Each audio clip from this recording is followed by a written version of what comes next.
and welcome to Shell Point Today for Monday, May 23rd. I'm Mary Kay Grimaldi. And I'm Rich Nation. Thanks for joining us. On today's show, we'll head back to Ruth Deuber's kitchen to see how she makes pork tenderloin. And Teri Kollath will get in touch with nature in an academy class preview of the living Gulf Coast. But first, we'd like to remind you about tomorrow's library book talk with Wayne Robinson of Palmakers. He'll be reviewing Paul Kalaniethy's book, When Breath Becomes Air.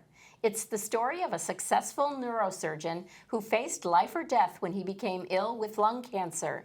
The talk begins at 2:15 p.m. in the Social Center tomorrow. An open discussion and light refreshments will follow the presentation. What is a floral design in a teacup? And how do you make one for yourself? Well, I'm so glad you've asked. This is a floral design in a teacup, arranged by Yvonne Schneff, and she will be showing you how to make your own in her Academy class this Wednesday. The floral design in a teacup class will utilize silk flowers, and afterwards you can make your own, even with fresh flowers if you like. The class teaches basic principles of flower arranging, and you're sure to have great fun. Join Yvonne in the Sable Room of the Woodlands at 1:30 on Wednesday. Sign-up is required. Looking ahead to Thursday of this week, you won't want to miss the important Resident Hurricane Seminar taking place in the Village Church Auditorium. We want everyone to be prepared and thoroughly informed should such a weather emergency arise. Shell Point has new plans for hurricane shelter locations, and all of the details will be shared at the Resident Hurricane Seminar at 10:30 a.m. Everyone is urged to make plans to attend. And finally, something else you don't want to miss out on is the big sale. I'm talking really big here now, the memorial sale at the Community Thrift Store. On Saturday, May 28th, you can save not 10, not 20, not even 40, but 50. That's right. You heard it right here, 50% off. Mary Kay, ask me how many items in the store you can save 50% on. All right, Rich. What items in the store are off 50% discount? All of them, Mary Kay. Everything is on sale. The entire store for 50% off this Saturday. It sounds like a really big sale. All righty then. I think it might be a good time to check out what's cooking with Ruth Deuber. She's bringing us a great new recipe for pork tenderloin today. Here's Ruth.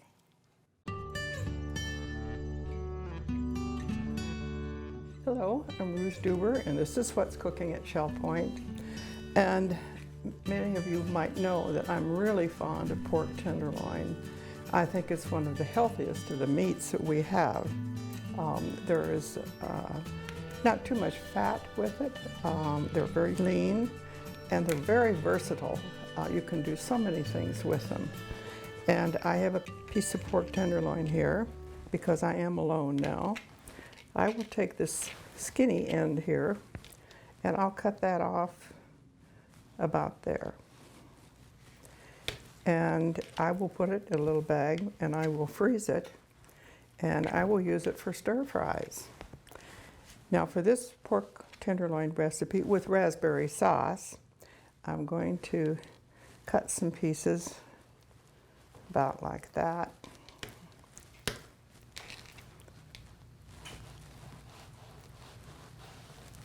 Now the recipe is for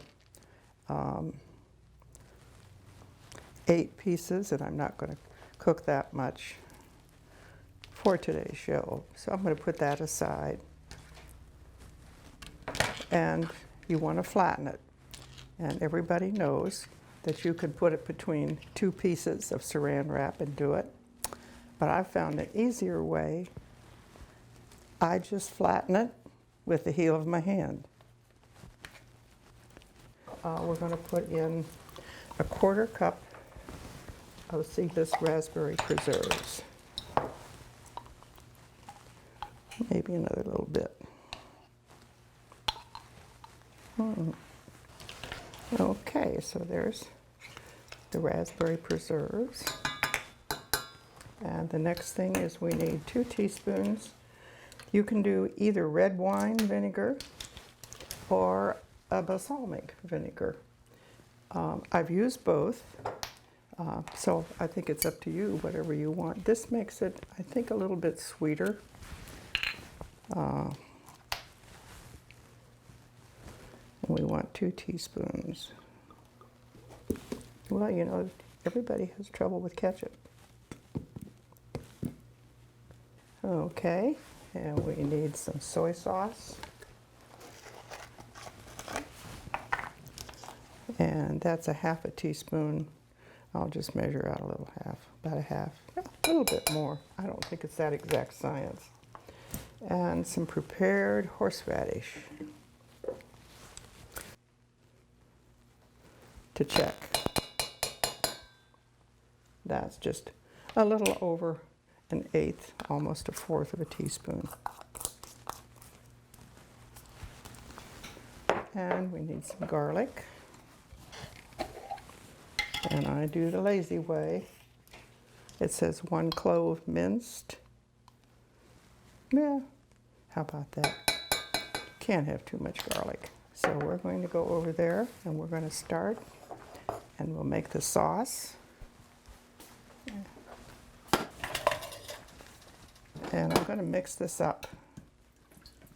And this is going to boil and then simmer for 2 to 3 minutes. I want to keep an eye on it because I don't want it to scorch. And in this pan, I have about 1/2 teaspoon of butter.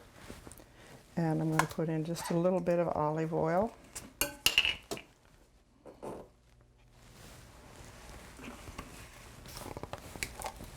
Okay. There we go.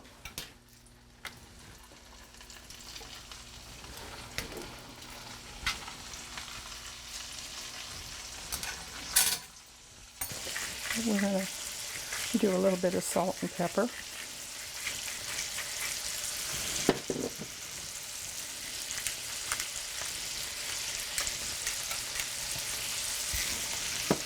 And I'm going to check our sauce again.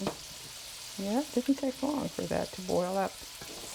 Now the recipe that I have says to add cayenne pepper.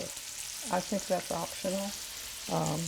I don't really care for it, but if some of you really like it kind of, you know, spicy, you can do that.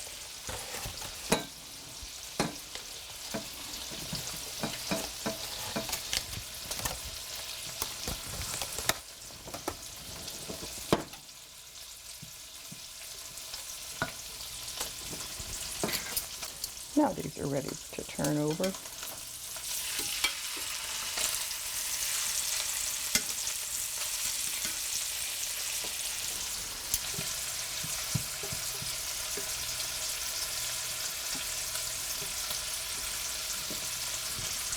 We'll let that cook a little bit longer. I tend to keep from overcooking it. I seem to like my pork tenderloin sometimes even a little bit pink. So I'm going to take these out.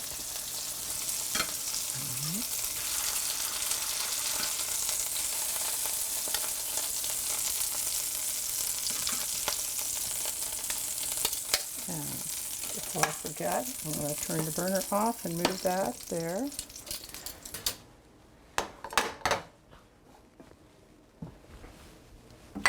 Okay, we're going to spoon some of the sauce.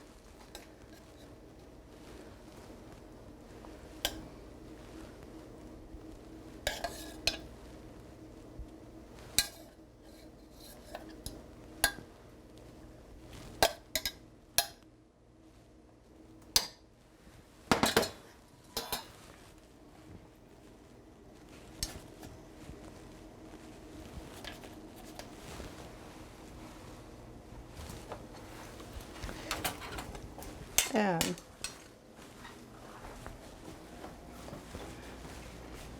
there it is. I think it's pretty easy and I think it looks pretty also. So I'm going to take a little bite and see. Yeah, that's perfectly done.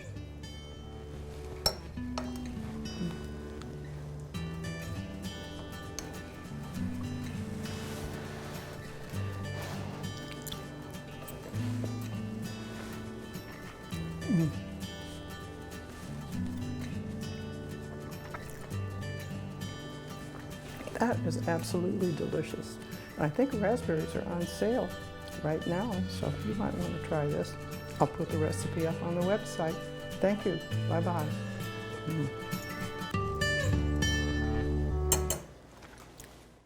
It's time to meet your neighbors. The ones with tough, scaly skin or big, colorful feathers.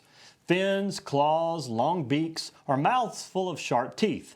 No, silly, I'm not talking about your neighbor living across the hall from you, but the ones that make their habitat in Southwest Florida in the wild. In tomorrow's Academy class, you'll want to join Sanibel author Charles Sobczak for a thoroughly entertaining and illustrated discussion on the numerous birds, reptiles, and mammals that live nearby. Here's Charles now with Teri Kollath to share more.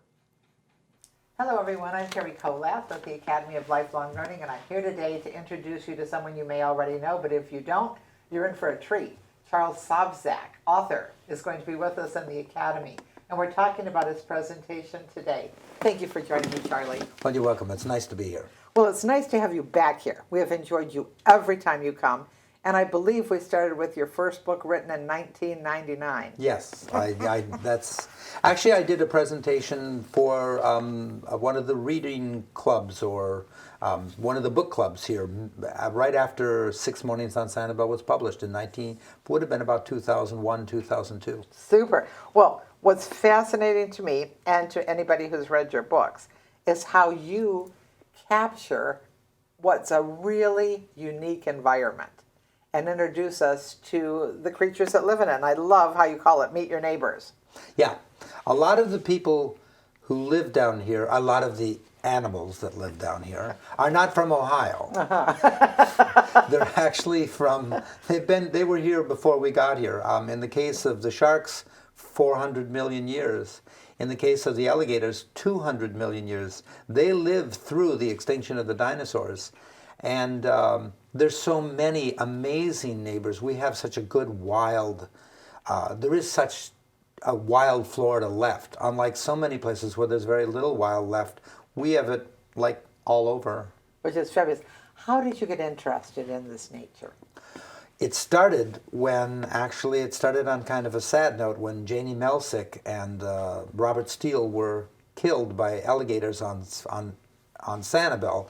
That was in 9/11. He was killed on 9/11, 2001, and she was killed in 2004, I believe. And then the city went on kind of a rampage and decided to kill. They did kill 250 alligators on Sanibel, and it really upset me because I thought, well, the alligators hadn't done anything wrong. People made mistakes, and the alligators reacted like they always do. So I wrote a book called Alligators, Sharks, and Panthers, Deadly Encounters with Florida's Top Predator, Man. And that got me started on nonfiction, and one thing led to another, and I decided to do one of the nature guides. Nature guides. What's fabulous about a nature guide, a bird guide, any nature guide, is we don't naturally know what we're looking at. And to be able to study it in a book and learn more about it is really a gift. There was a Senegalese environmentalist, Baba Diome is his name, and he wrote, in the end we will save only what we know only what we learn, and learn only what we are taught. And that's the point of both of these books, Living Sanibel and The Living Gulf Coast. It's not so much just a picture and an ID, which is what you get in most bird books. It's actually detailed information about how these birds live, how long they live, where they live, what they eat, and ours, what eats them. Because it's a little bit of a dog-eat-dog world out there. It's miraculous, isn't it, Charlie, when you can step back from the hustle and bustle that we're all in and think of what's surrounding us right here in Southwest Florida. I mean, the sounds, the smells, the richness of the nature around us. And everything depends on something else, doesn't it? Yes. Right now I have, right behind my house on Sanibel, I'm still out there, I have an entire family of swallowtail kites. And we watch them every single night, and they feed each other. They mostly eat dragonflies, by the way, in case you're wondering what they eat everything on the fly. They catch everything flying, Really? Which is amazing. But they winter in South America and then come up here for the summer. So we're their wintering grounds, as are some of the smaller terns. It's amazing. Florida is in the flyway of both winter migrating down here and then summer migrating up here. So we get, I think we have almost 400 species of birds in Florida alone. It's amazing. It's amazing. Well, for those of us fortunate enough to get into this class, which is pretty full, tell us what we can expect. What are you going to talk about the creatures? Will there be any visuals? Yes, it will be a PowerPoint presentation. And what I'm going to do is compare the wildlife of the New World, which is North and South America, oftentimes with the wildlife of the Old World. There's one comment I can make here today, which I find fascinating. In Florida, over the last since 1960, so that's more like 66 years, there have been a total of less than 30 fatal alligator attacks. In Africa, 10 people a day die from crocodile attacks. Oh my gosh. So you take 10 people a day, that's 3,600 people a year times 66 years, and you can see the difference, amazing difference between the passiveness, the non-aggressive behavior of New World wildlife as opposed to Old World wildlife. And that's one of the things I'm going to bring up, and I'm going to explain why that happened. Good. So I won't even ask you any more questions. I'll come and I'll find out at your presentation. Yes. Yeah. And we encourage you to do the same thing. It's a rare opportunity. Although the books are available, Charles Sobczak is a rare opportunity in person for us to find out a little bit about what he's found out. Won't you join us? And now it's time to take a look at today's happenings, Academy news, menus, and Village Church connections, right after this Listening to the Words preview from David Hauenstein. If you tune in listening to the words any day this week, you'll do some traveling from place to place. The woods, the sky, the Florida reef, a hometown remembered. That special spot where Grandma perched. You'll hear a shell pointer read a both frightening and funny piece about a passing malady in Manhattan. You'll hear the story of a barber for the homeless. And you'll hear opinions on appreciating and respecting the places in which we dwell. All in all, this travel will cost you nothing and tire you not. David Hauenstein inviting you to catch this 30-minute program on Shell Point Channel 12 at the top and bottom of each hour any day this week. Others can enjoy the program at www.shellpoint.net/listening. Click on Program 231. Whichever way, thank you for listening to the words. Hello and welcome to the Happening segment of Shell Point TV. I'm Bev Chandley. And I'm Caitlin Vanscoy. And we're going to tell you the activities that we offer for you here today at Shell Point. We're going to start this morning at 8 o'clock with the men's round robin tennis down at the Woodlands. And you'll find virtual bowling in the Resident Activity Center at 8:45. At 9:15, we always have a few things going on. Today we start with billiards at the Resident Activity Center. We also have a 9:15 Lollygaggers paddlers group going out from the Kayak storage. Pottery with instruction available will be at 9:15 down in the tunnel. And we're going to move on to 10 o'clock for men's match play tennis at the Woodlands tennis courts. And our Suzy Q boat heads out at 10 as well to Matanzas on the Bay. You do need to sign up at the Island Greeters desk for that. At 10:30, the Disciple Men's Bible Study group will be in the game room of the Woodlands. And table tennis with the beginning playing clinic will be in the Island Tunnel at 10:45. Now we have our last morning activity is a Health Connections class. 11:30 we have Barre Ball Edition, Session A in the Tarpon room. That's currently full. Now here's Caitlin. She'll tell you what's going on this afternoon. Well, thank you, Bev. We start at 12 o'clock with Mahjong. That'll be held in the Sabal room at the Woodlands. Then there's Zumba Fitness at 12:45. That's Session C. That's in the Tarpon room on the island. And at 1:15 we have Samba, the card game. That'll be played at the Resident Activity Center. There's a Health Connections class at 1:45, Osteo Break Free Session A. That's in the Tarpon room, and that one is currently closed. The Beady-Eyed Bead Club will be meeting at 2 o'clock in the Oak Room. And we have a special social event entitled Do You Know Your Neighbor, Boston? That's at 2:15 in the Social Center. At 3 o'clock, there's a Health Connections class, Pilates Stretch, in the Tarpon Room. And the singles table will be available at the Crystal Dining Room at 5 o'clock. We move to 6:30. There's beginner square dancing in the Tarpon Room. Also at 6:30, duplicate bridge will be at the game room at the Woodlands. Monday is movie night at 6:45. The King and I is the film, that's 1956, and that's in the Social Center. At 7:30, square dancing will be held in the Tarpon Room. That one is currently closed. And that's it for our Monday. Well, we're so happy you joined us. We'll see you right back here tomorrow. Hi, I'm Teri Kollath with your Academy information for Monday. At 10:15, we start out with an Apple iPad class, Apps, Apps, Apps, in the Manatee Room on the island, and sign up is required. At 10:30, you can join the Anatomy of Words group in the Oak Room of the Woodlands. Why not stop by the Promenade Cafe, pick up a cup of coffee, and enjoy some English language. At 1:15, we have a basic iPad class continuing in the Technology Teaching Center on the island. I'd like to tell you about our brand new classes coming up tomorrow. Academy on the Go will take off for an educational field trip to the Mother Teresa Project at Ave Maria University. And we bring Charles Sobczak to Shell Point, an author who will discuss the living Gulf Coast and meet your neighbors. Professor Adrian Kerr will return with session 4 of his 5-session course on English history and culture. Menu specials for Monday, May 23rd. In the Crystal Room, the platter is roast beef with garlic mashed potatoes and broccoli. For dinner, it's Old Home Cooking Night for $13.95. The soup is cream of chicken. The Island Cafe has kielbasa and kraut on a hoagie with fries for $7.75. And the Palm Grill is closed on Mondays. All menus are available 24 hours a day at www.shellpoint.net. Welcome to Village Church Connections. I'm David Pavey, an assistant pastor.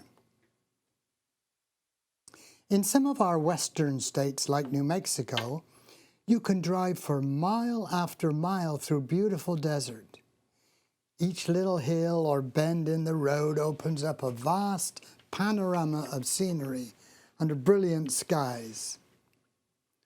But there is danger there. When approaching some of these vast stretches of open road, the traveler will see signs reading, "Fill up here, last exit for 50 miles, or 75 miles, even 100 miles. The cautious traveler fills up with gas whether he needs it or not. A friend of mine crossed this area some time ago, long before the cell phone era. He filled up and drove 110 miles before the next exit. How awful it would be, he thought. How awful to run out of gas in the middle of nowhere. Whatever would one do? Now and again he saw a car or a truck, but it was dreadfully lonely out there. There were no houses, let alone gas stations. In the little town at the end of the long stretch, however, he learned that there were desert angels, men who made a mission out of helping stranded motorists. They would ride the highway in their old pickup trucks, equipped with jerry cans of gasoline, ready to help the distressed motorist who might have overlooked the sign. Desert angels indeed. One day another couple was crossing this vast area. Deep in conversation as they began the long, lonely stretch, they totally missed the signs. It was a worst-case scenario, and sure enough, about halfway across the 100-mile stretch, the engine died. They had run out of gas. The wife began to cry. They had visions of being stranded for the night, being robbed, even dying there.